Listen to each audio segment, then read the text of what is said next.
Are you new to pickleball and you think you're losing too many points? I got somebody right over here who can help us with that today. Today we are going to share with you a secret to stop losing so many points. Secret? Stay tuned.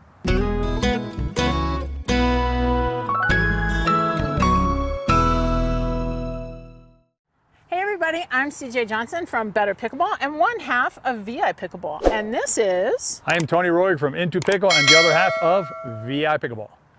Together we help players over 50 live their best lives on and off the pickleball courts. What we're talking about in this video is getting up to the non-bias line after you return serve. I'm going to serve a few times to CJ here, and what we're going to do is we're going to show you different situations where CJ comes all the way up to the non-bias line and some where CJ does not come up to the non-bias line, and show you the difference in my ability as the serve team to attack when she's not at the non-bias line. Let's look at a few rallies. First, I'm going to serve to CJ, and CJ is going to make it all the way up to the non-bias line before I hit my third shot. What that does is it's going to make it as difficult as possible for me to score points. All right, let's see what it looks like when CJ makes it all the way up to the non-bias line and how much more difficult it is for me to make my way up to the non-bias line on my side and win the point. Good deep return, let's get up there. Now, basically, she's just gonna keep me back here and I'm gonna try and hit. Now I have to work my way up, but you can see it's a lot more difficult for me to work my way up when she's up there. I don't have a lot of space to attack. Why? Because she's squeezing the space on her side as much as possible, making my space of attack really, really small. Let's see what it looks like now when CJ stays all the way at the baseline, which happens a lot.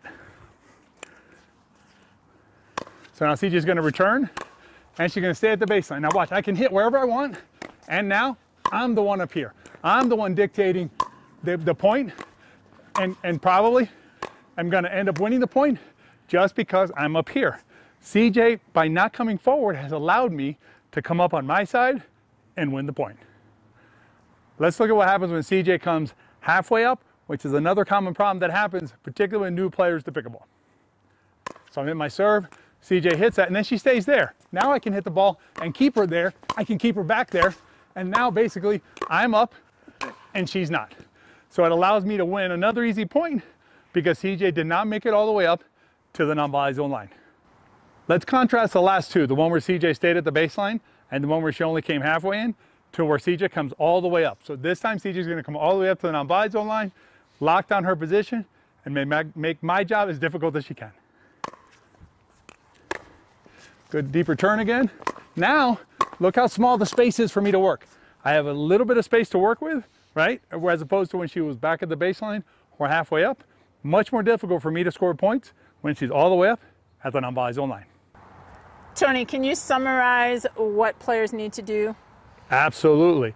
The number one thing you can do to stop losing so many points is to make sure you're up at the non-bias line after each and every return of serve. If you'd like more tips, make sure and check us out at wearepickleball.com. We have a free beginner's course for you there, because together we can train smart, live bold, and age well.